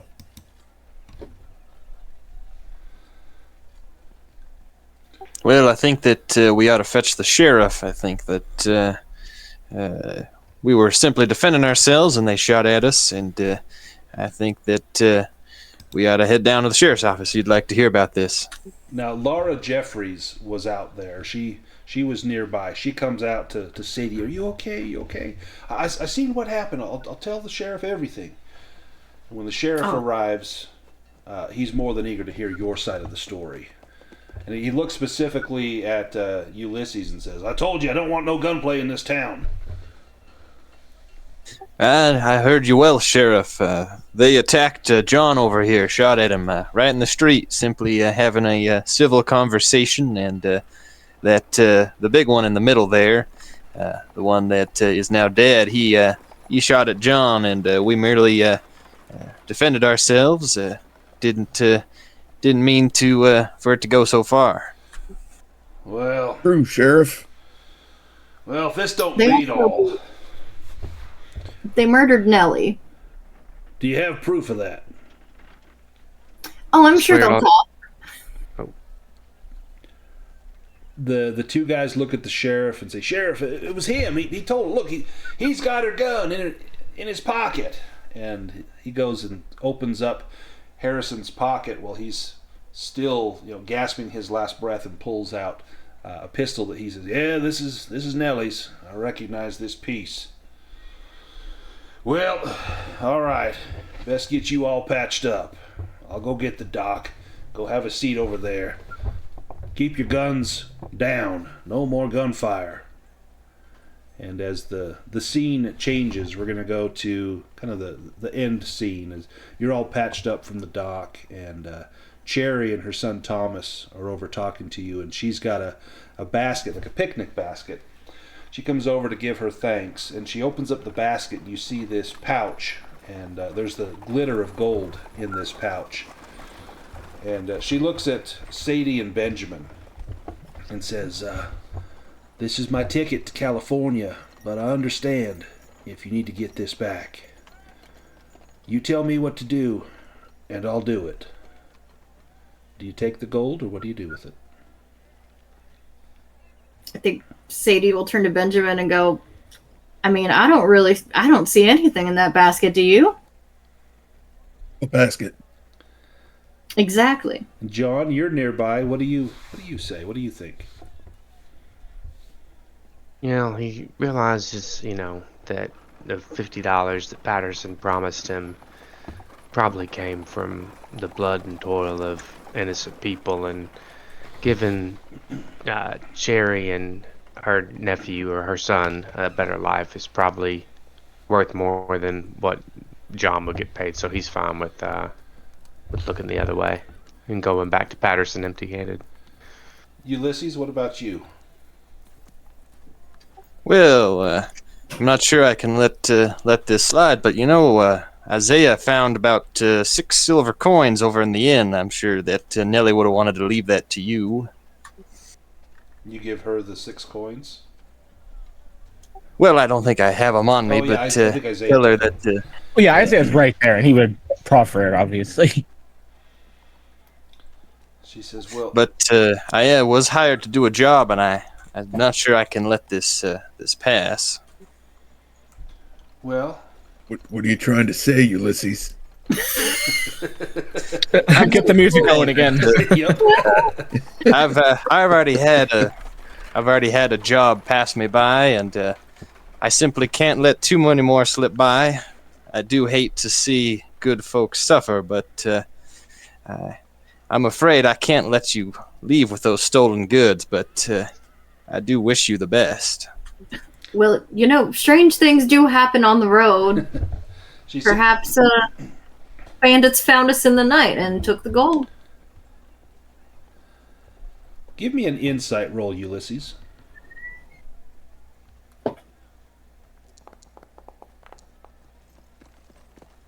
Perfect. When you were hired to do this job, Harrison Patterson, or Hunter Patterson, he's a really wealthy guy. $500, that ain't like much at all to him. You think it was more the principle that someone took this from him. He just doesn't want that getting out, that someone could con him at cards. It's more his reputation he's worried about. You get the sense the gold, he'll just throw it in the pile, and it doesn't mean much to him. Maybe you could concoct a story along the lines of what Sadie is saying, or maybe you get some of the gold. Maybe you can talk Cherry into giving you a little of it, or maybe you come up with a story that just didn't happen. But I think if you can convince Mr. Patterson that folks won't try to take advantage of him, that wrong has been righted, even though it wasn't really a wrong, just in his eyes, that he might still give you that reward. Well, Sadie, if you're confident that he would go for it, I simply want the money. I'm not here to see these folks suffer, but I trust you. I suppose I can turn a blind eye once again. You want, I can teach you how to cheat at cards. You'll have the money in no time. I can also just give you $50. Well, I wouldn't take your money. I would see that this Mr. Patterson pays his due and for a job done. So let's jump to the epilogue. And we've got Ulysses talking to Mr. Patterson. You probably got your a hat in hand, and he's sitting behind a desk, kind of like Boss Hogg from the old Dukes of Hazzard. Well, what'd you find out about that Nellie girl? You get my gold back? I ain't heard from the other folks I sent to ensure that this job was taken care of. No, I ran into those folks, had a bit of trouble. I think they're in a bit of trouble with the law, but... Did they try and steal that gold for themselves? Well, something like that. It was a week ago, I can't remember, but suffice it to say, the Nellie is, alas, they are dead, no more. Murdered by, I believe it was Mr. Smith, done the murdering. And the gold, I could not tell you where it is. Well, ain't that a shame? Well, you win one, you lose one. You just ante up and play again. Well, if you catch them no good layabouts I sent to ensure your job was done, you let them know that they're no longer employed by me. Thank you for having the decency to come back and explain yourself to me, and I'll rest easy knowing that my vengeance has been done. Here's your $50, and he tosses over a little pouch of coins that jangle on the table when you see it. Tell your compatriots to come in, I'll pay them as well. They don't show, they don't get paid. Well, much obliged to you, Mr. Patterson. It's been a pleasure, I suppose, working for you. Look, I might have another job for you. Don't go too far. I got all sorts of enemies that need dealing with. Sounds like you're trustworthy. Well, I will keep that in mind. Good day to you, sir, and I will tip my hat and leave. And to you. And as you go out, kind of bouncing those coins in your hand, you look at your hands for a moment and think of the blood that's on those hands. And think of the trouble that you've gone through to get this. However, one thing that drives you on is your big dream. And your big dream is something that's very important to you. And you hope that one day you will achieve that and never have to talk to anyone like this ever again. That is Biting the Dust in Albuquerque. You guys had a wonderful finish. Couple things will happen, and you can kind of decide what happens to your character. So there's really three outcomes. You return the gold to Patterson, you keep it for yourselves, or you let the Austins keep the gold. Doing this, Patterson he's not happy, but he'll get over it. And I think the way that you've staged events, he's going to take more of his ire out on those other bounty hunters than he's going to on you. And so I think you've gotten probably the best outcome.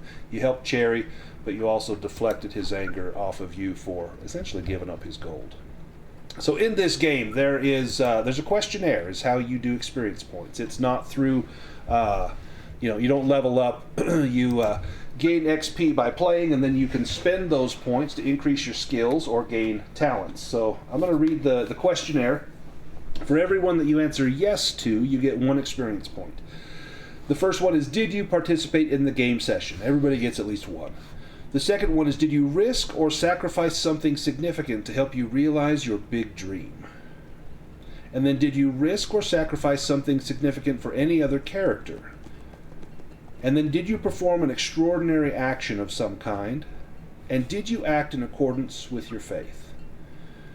And so everybody for sure got 1, and several of you risked or sacrificed something important for someone else. And the extraordinary action was to help out Cherry and Austin. So based on that, you'll get a number of experience points, and then if you want to level up, you spend those points in the game.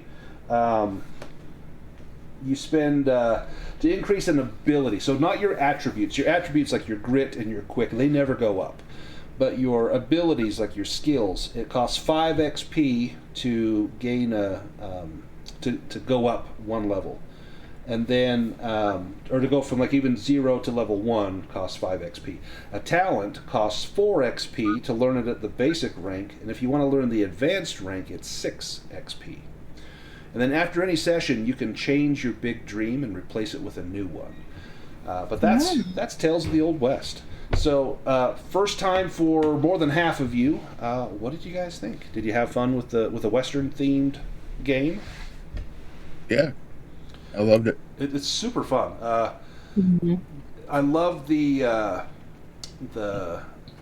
dice system's really easy. I love the trouble. I think trouble's awesome. Just to add, it's sometimes frustrating when it's like, come on, I need to do something, and then trouble shows up. Like that's like my life in a nutshell.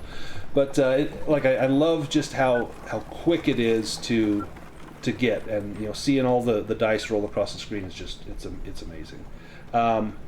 What did you think, Alex? This was your first time playing Tales of the Old West, but not your first time with the Year Zero. Yeah, no, I had a lot of fun. It very much felt like we were in like Red Dead Redemption or something. Yeah. Which I thought was really cool. So I enjoyed it. Yeah, and Andy, what did you think? First time with Tales of the Old West, and first time with a Year Zero engine game. Yeah, I loved it. Frankly, westerns aren't my favored genre, but I had a great time in this one. I'm very happy to have had the experience. Yeah, well, I can't talk. I was more than happy to have you with us, and very glad that you gave this a shot. Western games are tough to find. There's just not many of them. I think this is a good one. It's I guess I should just say I have the least experience role playing in that genre. Yeah, well, you did amazing. Fantasy is one thing, modern is another, but like Western's just not a ton of experience. But thanks, I appreciate that, and I really, really appreciated your table tonight, Brandon. Well, thank you. Yeah, John was an amazing character, and you played him to the hilt. Like, I think he had the most kind of spotlight on, like, wide-eyed country boy coming into a big town, versus you got the grifter in Isaiah. He's seen things and done things. You got Benjamin Starr, who he's shooting stuff is that's his bread and butter, and Ulysses he's more than happy to to murder someone. And Sadie, she had a rough upbringing, but she's making a name for herself. So there's kind of a tie-in there, because I think Sadie's background, it's not listed on here, but Sadie was actually a kind of spent time maybe as like working in a bordello when she was younger, and then finally turned her life around. So yeah, it's a great opportunity for her to have that sort of redemption, like, I'm going to help this girl so she can turn out like me, not like the other people I know. So awesome. I'm going to go ahead and stop the recording. I'll get this video posted as soon as we're done here to YouTube, and I'll post a link for you guys. I don't have any other Tales of the Old West games scheduled right now, but I'll probably put some more up. I might run the Las Vegas Legacy again and the Last Cibolero again. And at some point, I may throw together kind of a brief New Mexico campaign game where you can really focus on leveling up your characters, or not leveling up, increasing their skills and talents and things like that.